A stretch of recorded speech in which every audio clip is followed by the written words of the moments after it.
Welcome to Process to Profitability, hosted by me, Samantha Mabe. Process to Profitability centers on strategic processes that reduce costs while increasing conversions, productivity, and efficiency for creative CEO women who are growing sustainable, successful service-based businesses. We'll discuss strategies that produce sustainable profits and how to apply these processes to your small business through solo episodes and some amazing guests this season.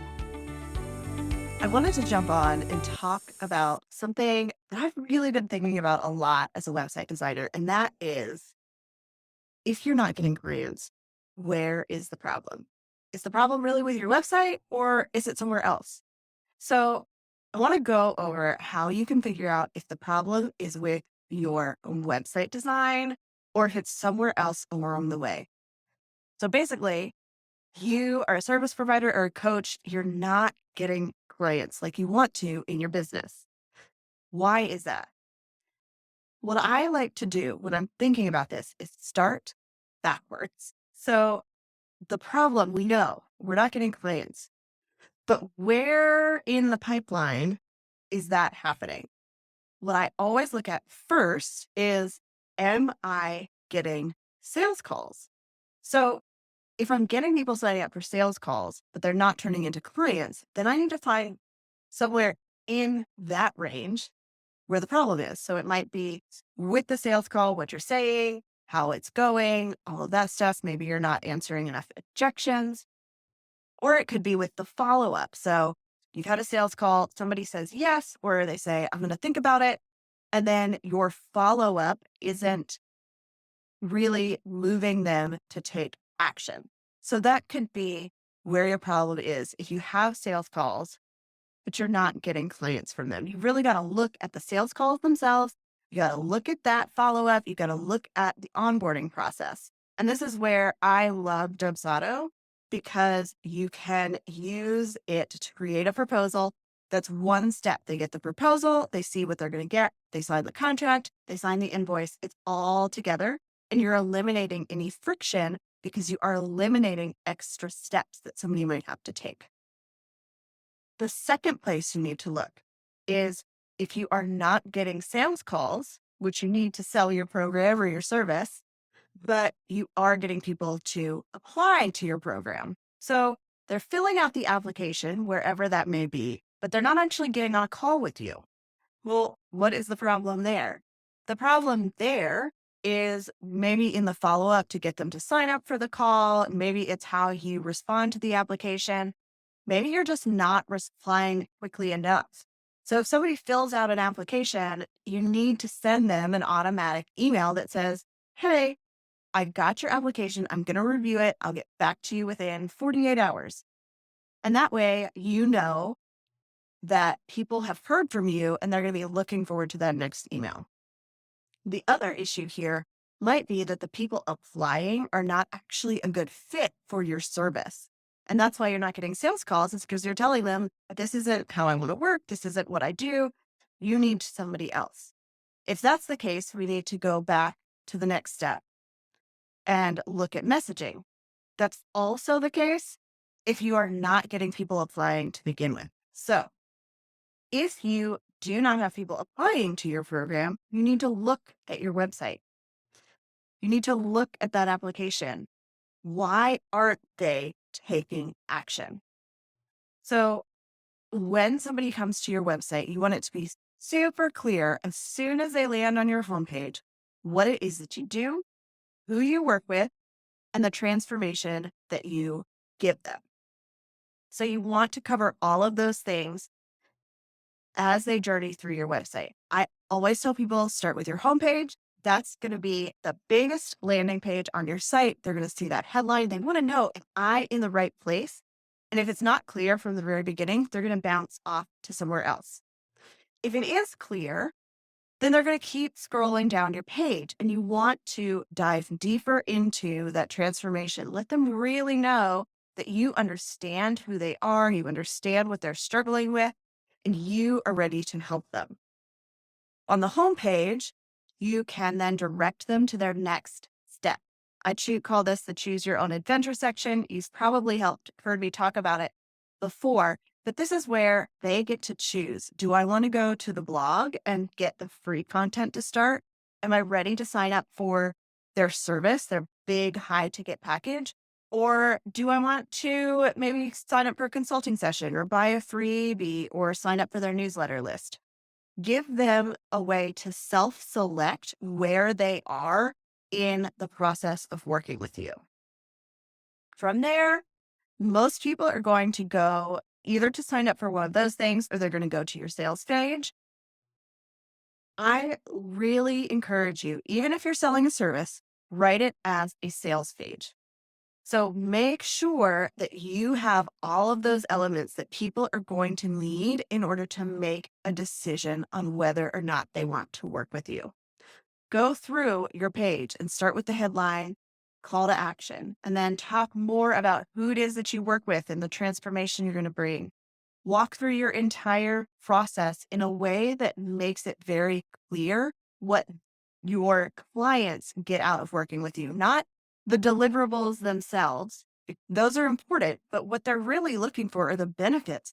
What is the benefit of working with you over somebody else? So, as a website designer, I know that anybody who comes to my website is looking for a designer. They're going to get a website from anybody that they hire for that task.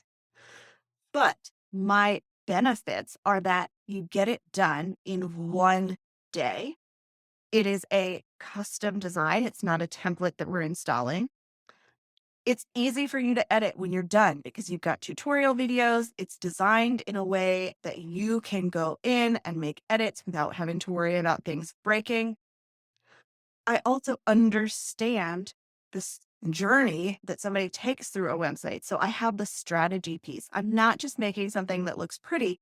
We are making sure your website is actually going to convert into more clients or more sales. So once people look at your sales page and they have a good idea, they're probably going to check out your about page. They want to know a little bit more about you, especially if you're a coach or you're working one-on-one with somebody. So you want to make sure that page is very clear, not just about you and your journey, but why your journey relates to them.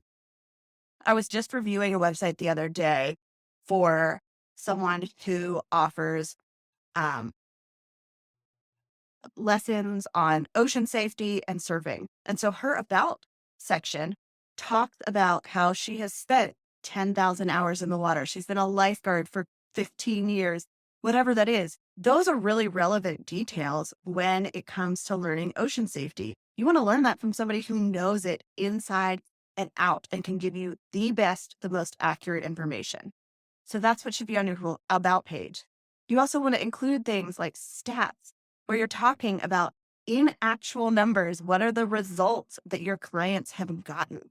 So my clients have grown their email list to 4,000 plus subscribers, where they've increased their sales by 115% in 6 months after we launched. Really sell with numbers because people want to know that they're going to get an ROI on their investment with you. Finally, on your website, you're going to have your contact page. Now, this is two different things. So on your sales page, you will have a way to apply to work with you. That might be signing up directly for a sales call. It might be filling out an application, whichever way you want to do that to make sure people are qualified. On your contact page, you're going to have a form that is much simpler, that allows people to get in touch with you for whatever it is they're interested in. I really just have a name, email, subject, message, and if possible, if you're using a CRM like Dubsado, let them choose what they're interested in, whether it's working with you or being a guest on your podcast, or if they have another type of question. And that way you can send an automatic reply that gives them the next step. So on my contact page, if somebody says, I'm interested in working with you, the automatic reply that they get to their inbox has the application to work with me. So they're still going through that same process, and I'm able to pre-qualify them before I offer a sales call. So that's what you need to look for on your website. If you are not getting applications to work with you, or you're not having people sign up for sales calls, but you have people coming to your website, the problem is in the design and the strategy of the site. Maybe it's confusing because you've got a million different options and people aren't sure what to do. Maybe they don't know what it is that you focus on or if you're a good fit. You need to make sure all those things are super clear. Now, what happens if you've got a website, you're not getting applications, but you're actually not getting any traffic? This is where you need to know your analytics. I'm not huge on making sure you have the most visitors to your website ever, because you don't need a million people to come to your website in order to have a sustainable business. But you do have to have some people come to your website. So I like to use Google Analytics. You could set that up with pretty much any platform. Even on Squarespace, Google Analytics is going to give you more information. So go into your Google Analytics and look at the amount of traffic that you're getting. If you are not getting anybody landing on your website, that's the reason nobody's applying. They can't apply if they don't know about you. So you want to make sure that traffic is coming to your site. If you do have a lot of traffic, that's where you want to look at the design of your site. You want to make sure there are no broken links or anything. If they're not coming to your site to begin with, then you need to go step back and look at the marketing. Look at your messaging that you're sharing in wherever it is that you are bringing people to start learning about your business, whether that's on Instagram, on YouTube, on a podcast. Maybe you're a guest on podcast or a speaker at summits. If that thing that you're doing for your marketing isn't resonating, people aren't going to go to your website, and so on down the line. If they don't go to your website, they're not going to know how to work with you. They're not going to apply. They're not going to become clients. So you need to start from the problem and work your way back step by step to see where is the leak in this funnel. So I talk about, I don't love 47-step funnels, but anything you've got that moves people from one stage of awareness to another and becoming a client is a funnel. So this is just a really simple one because there are no extra opt-ins or upsells and downsells. It's just if they learn about you, they go to your website, they qualify themselves to work with you, they apply, and then they become clients. If that journey isn't happening, where is the problem? And that's really what I like to take a look at with people. When I get them go through their questionnaire, I ask them, are you getting traffic to your website? How much?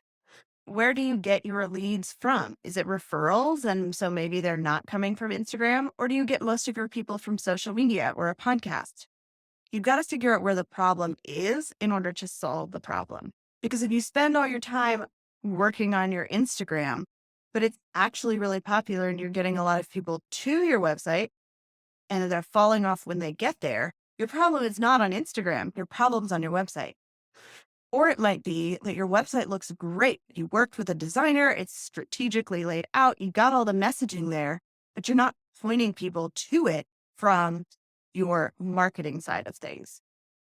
So I really encourage you to just check all of that out, go through step by step, working backwards, and see where you might be having issues if you're not getting the number of clients that you want.